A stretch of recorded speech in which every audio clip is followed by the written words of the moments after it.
Gulêya delal û şêrîn piştî şîvê ji dapîra xwe daxwaz kir ku dapîra wê jê re çîrokek bêje û ew jî razê. Dapîra gulê ew neşikand û jê re çîrokek got. Got hebû qet tunebû. Hebû carek ji dilê caran rehmet li dê û bavê guhdaran. Hebû kûçikek reş gelek jê hatî û qirase bû. Navê wê qero bû. Dema ku dibû havîn û bihar tu kes bi qero nikarîbû. Lê dema ku dibû payîz û zivistan qero her birçî bû û her kesî jî pê dikarîbû.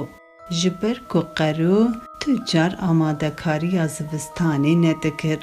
Dema ku baran û berf dibarîya ew ji serman nexweş diket û her nexweş bû heta ku bibûya bihar. Dîsa rojek ji rojan bûbû zivistan. Berf barîya bû her der sipî bû. Derve weke cemmedê bû.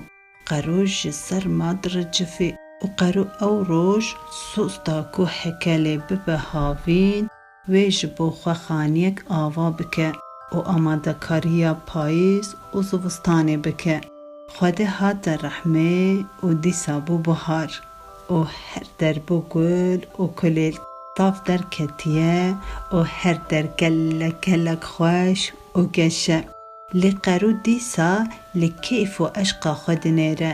Zivistan qet ne di bîra wî de ye û ew sozên ku zivistanê dabû zû de ji bîr kiribû jî. Tenê dixwar û vedixwar û radiza. Ma her car nabe ku demsal bihar û havîn be. Dem hat dîsa bû zivistan. Dîsa berf û bager mezin li dinyayê bû mêvan. Qero dîsa li derve ji sermayê diricife û ji birçîna jî dike bimire.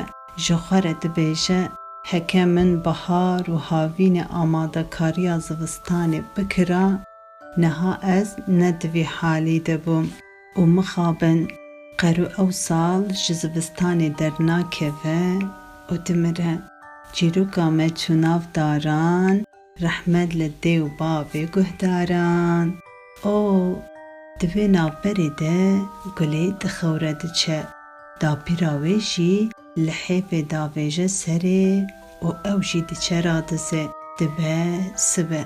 Dema ku gulê ji xewra dibe li çîroka dapîra xwe difikire û dibêje divê mirov ji bo paşeroja xwe amadekariyê bike.